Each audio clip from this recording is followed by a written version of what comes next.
Hey, this is Chris with BackstageAxxess, and we are happy to have with us here today Tony Campos from Static X. Welcome, Tony. Before we talk about the new record, I wanted to see if you would just take us back in time a little bit and kind of revisit the Wisconsin Death Trip days and kind of tell us what the atmosphere was like in the band back then and what kind of vibe you guys had with the success coming off of that record. It was one what the fuck moment after another, you know. It was like, did that just fucking happen kind of thing, you know, where like we didn't expect any of it. Like, you know, from the first time we you know, started talking to management and, you know, we're like, oh, you know,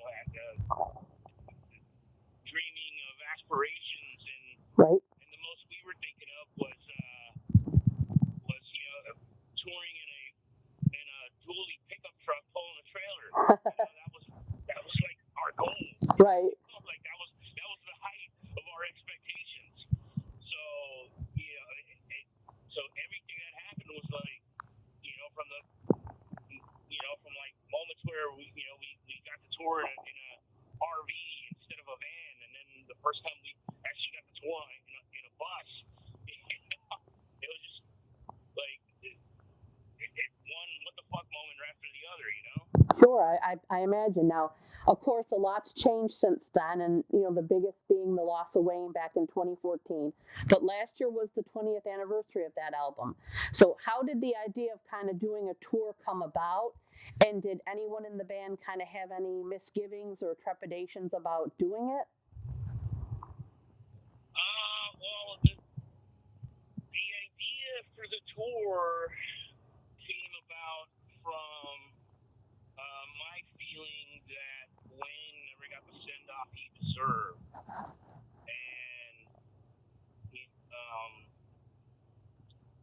so it was the, you know, it started out as just a show, and then, you know, it then moved to, well, why only do one show? Wayne had fans everywhere. Right. Let's bring it to all his fans.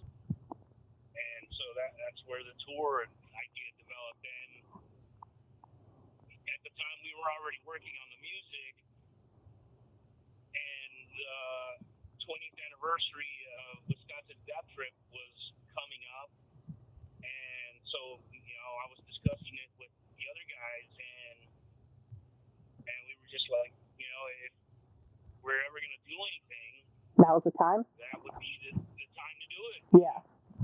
Absolutely, absolutely. Now, obviously, you know, the tour was a success. Everybody loved it, you know, but from your viewpoint of going out there and kind of doing those songs and the fans and their reaction, what was it like from your vantage point of being able to do that again?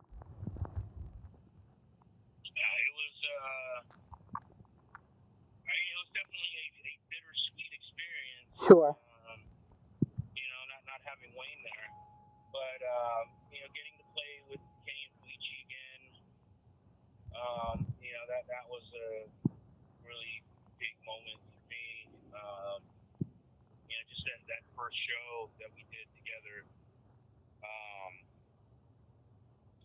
I felt just standing on the side of the stage while the intro was rolling. You know, I hadn't felt that kind of excitement and nervousness in I don't know how long. And you know, we got off the stage and went into the dressing room. The three of us, we were just like, man, that was awesome. And then immediately followed by, fuck, Wayne should have been here. You know.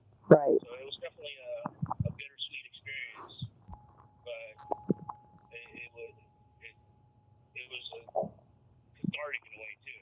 Sure, I imagine. Now, what about the decision on who's going to sing? You know, obviously it's one of those situations where nobody can replace Wayne, but, you know, when you're performing live, you have to have somebody to sing parts. So what was kind of the idea, and did you guys kind of have a plan ahead of time of how you were going to handle things?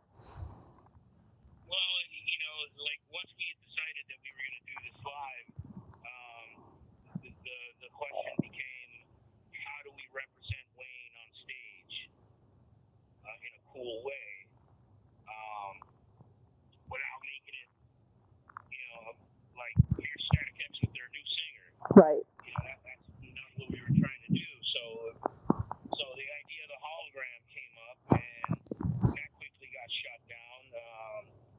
cool as that is, like there's really no energy or interaction, with the hologram. And what I think, or what I loved about Static was just the energy and the interaction that the four of us had on stage, that chemistry that you just don't get with the hologram. Right. So that got shot down. So then, we thought of the robot from the Push It video, and so we came up with a mask that of the robot head. It was more like a helmet, really, and it looked cool. We even did a video with it, and it looked great. But logistically, it just wasn't going to work because once you put that thing on, you're blind. So to have to wear that every night, you'd have to have someone walk the guy to and from the microphone. Sure. Make sure he didn't fall off the stage. So that idea went out the window. So then we were like, okay, well, what else can we do? And we thought of all those merchandise items we had of skulls with Wayne's hair and beard, and we're like, well, why don't we try doing something like that? And so we gave the idea to a friend of ours, Lainey, who is a professional mask maker, and she's done work for Slipknot, John Five, and a bunch of other people. So we knew we were in good hands. We gave it to her, and she came back with the Zero mask. Cool. But once the hair was added to it, it was like, yeah, this is the way to go. Now, you had mentioned about working on the music already, so the studio album, Project Regeneration Volume 1, that just dropped last month. So this is something that you had been working on prior to the tour then? Yes. Okay. And were these songs that have kind of like been in the vault for Static X for a while, or were they just kind of ideas that you guys kind of had to finish and bring to fruition? Well, the three of them were leftover tracks from the Start a War sessions. Okay. But the whole thing initially started with 5 demos that I received from a producer friend that had received them from Wayne prior to his passing, and upon Wayne's passing, he then passed them on to me, and it was all really rough, basic ideas, a guitar riff or two, and a drum program. So that's how this whole thing really started, with just those five demos. And then our producer Ulrich Wild reminded me of these other 3 songs from the Start of War sessions. And then the last batch of material we found, we were actually looking for our live backing tracks when we found this stuff, and it was demos that Wayne had done.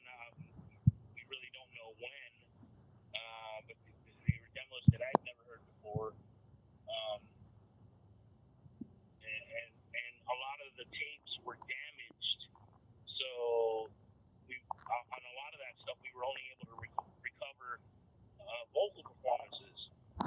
So we had to write all new music for all that stuff. So for the majority of Volume 1 and Volume 2, which we're working on now. Okay.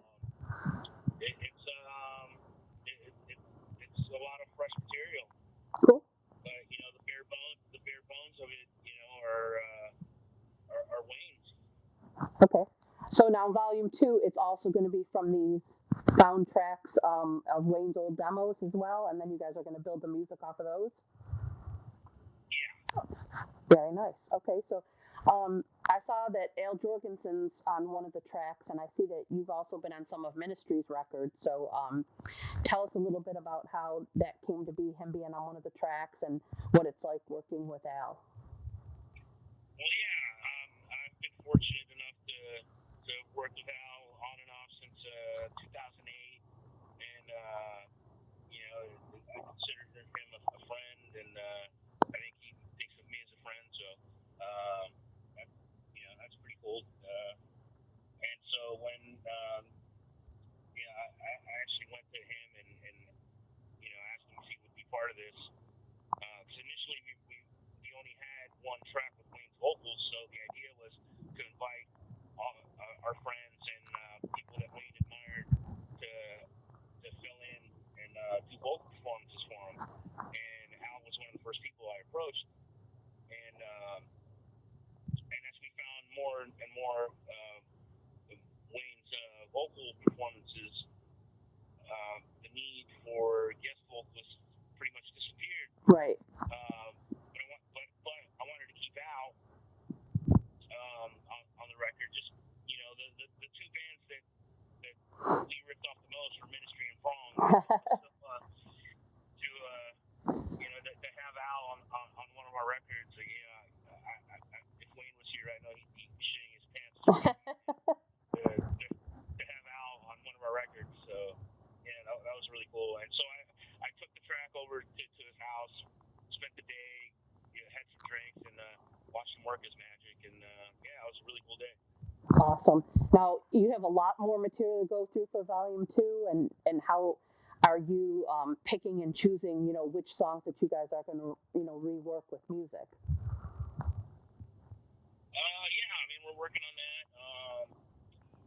Some things are closer to the finish line than others, so we'll tackle that first, and then we'll figure out what needs what needs work in what order. That's just the process of digging into the stuff, and we'll see.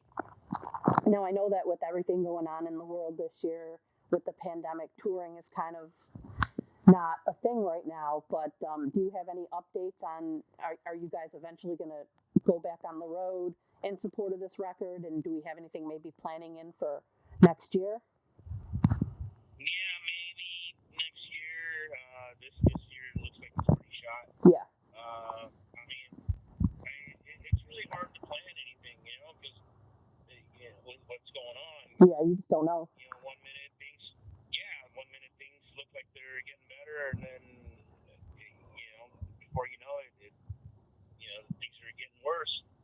So and it may turn out that some parts of the world open up for touring before the U.S. does. Yeah. Or vice versa. Right. You just don't know. So it's hard to plan for anything right now. Right, but if all things go well and this pandemic's under control, then the plan would be then you guys want to take this out on the road. Yeah, we had some stuff booked for the end of the year, like some the European festivals that we didn't get to hit last year, and then there was a full-blown Russia tour on the books for this year, but technically it's still on the books for November, but I doubt it's going to happen. So understood. We'll see when we'll be able to do any of that stuff. Well, we'll just like with everything else this year, we'll just be patient, and hopefully live music will return sometime, and we'll get to enjoy it in that atmosphere again. Yeah, hopefully. Now, when you're not busy working on all this Static X stuff, are there other projects that you've been working on over the last few years?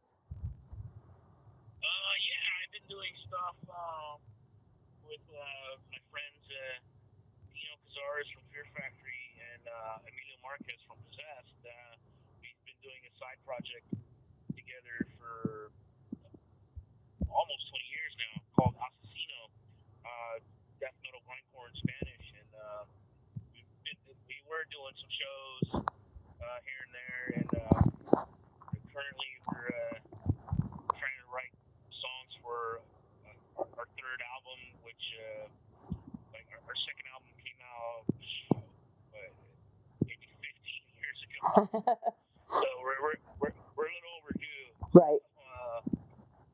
So I'm working on that stuff. Okay, very cool. And you don't have any updates on the status of Fear Factory for us, or anything going on with that at this time? Yeah, know a whole lot about what's going on with that. That's and Burton's thing. Okay. I'm just a hired musician with those guys. I just show up and play. Fair enough. Well, I think that projects like what you've undertaken with the Static X and bringing things back for the fans is a wonderful thing. And unfortunately, sometimes these projects, people go into them with good intentions and they just don't work. But obviously, this is working well on all cylinders for everyone involved, and I can't wait to hear Volume 2. And that all being said, what would you think Wayne's reaction would be to this? Would it get his seal of approval on all this?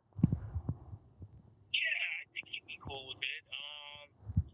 And I really believe in my heart that had Wayne been able to overcome his addictions and distance himself from the negative influences in his life, he would be here with us right now. He'd been doing this with us. Him, it's not me. So, I mean, I think he would totally be on board with this. Awesome. Thank you so much for taking the time to chat with us and filling us in on everything that's going on.